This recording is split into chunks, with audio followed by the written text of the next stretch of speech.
तो अगर हमारी बात तुम्हारे द्वारा पहुंचे, हमारी तो कोई सुनता नहीं, तुम्हारे द्वारा अगर पहुंच जाए तो वृंदावन ब्रज परिक्षेत्र के 20 किलोमीटर के अंतर्गत कोई भी मांस एवं मदिरा का विक्रय पूर्णतया प्रतिबंध हो जाए। आते ही हमें बड़ा कष्ट हुआ, जैसे ही मोड़ पे पहुंचे वहां अंग्रेजी शराब की दुकान को पड़ा देखा, हमें बहुत आत्मीय कष्ट हुआ। हाईवे से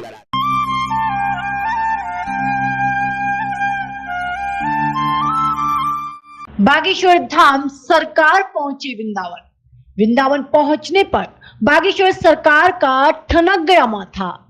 वृंदावन पहुंचने पर शराबियों को खुले में शराब पीते देख ठनक गया बागेश्वर सरकार का माथा। मजाकिया लिहाजे में बागेश्वर धाम ने कहा, हमारी कोई नहीं सुनता, नहीं आप ही हमारी आवाज मुख्यमंत्री तक पहुंचा दो। धीरेन्द्र कृष्ण ने कहा, ब्रज के 20 किलोमीटर के दायरे में मांस मदिरा पर लगना चाहिए प्रतिबंध। सनातन की आवाज बुलंद करने वाले धीरेन्द्र महाराज ने वृंदावन को बताया स्वर्ग से सुंदर। बागेश्वर धाम सरकार ने कहा, यदि मांस मदिरा की बिक्री होगी बंद तो उन्हें होगी बहुत प्रसन्नता। धीरेन्द्र शास्त्री ने मुख्यमंत्री योगी की तारीफ और बोले, मुख्यमंत्री सनातन के लिए है समर्पित। मजाकिया लिहाजे में बोले धीरेन्द्र शास्त्री, हमारी तो कोई नहीं सुनता, नहीं मीडिया की हमारी बात मुख्यमंत्री तक पहुंचा दे तो अच्छा है।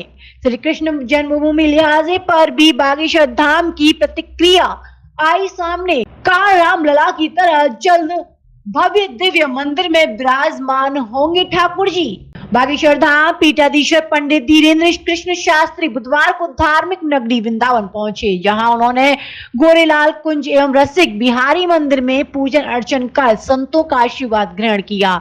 इस दौरान महाराज श्री के दर्शनों के लिए भक्तों की भारी भीड़ भी उमड़ पड़ी।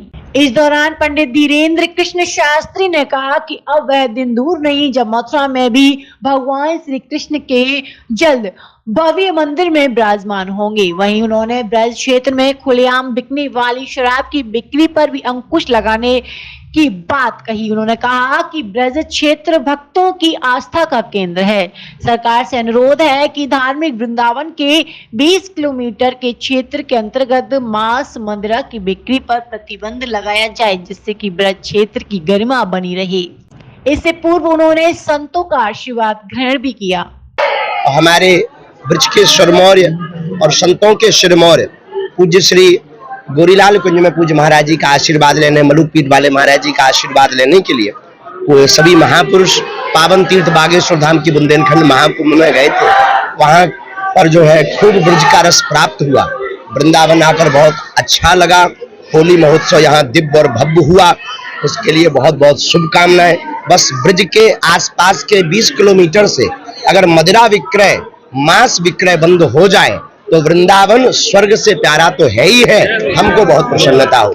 यहाँ की सरकार निश्चित रूप से माननीय मुख्यमंत्री जी बहुत अच्छे हैं और सनातन के प्रति उनके भाव बड़े समर्पित भाव हैं। तो अगर हमारी बात तुम्हारे द्वारा पहुंचे, हमारी तो कोई सुनता नहीं, तुम्हारे द्वारा अगर पहुंच जाए तो वृंदावन ब्रज परिक्षेत्र के 20 किलोमीटर के अंतर्गत कोई भी मांस एवं मदिरा का विक्रय पूर्णतया प्रतिबंध हो जाए। आते ही हमें बड़ा कष्ट हुआ, जैसे ही मोड़ पे पहुंचे वहां अंग्रेजी शराब की दुकान को पड़ा देखा, हमें बहुत आत्मीय कष्ट हुआ। हाईवे से अंदर आते ही यह नहीं होना चाहिए, हमारा ब्रज परिक्षेत्र है, इनकी तो ठटरी भरनी चाहिए। देखो ये तो तय है, 100% है, ठाकुर जी बैठेंगे एन कैन प्रकार। हम सभी, हमारे सभी ब्रजवासी हमारे प्राण हैं।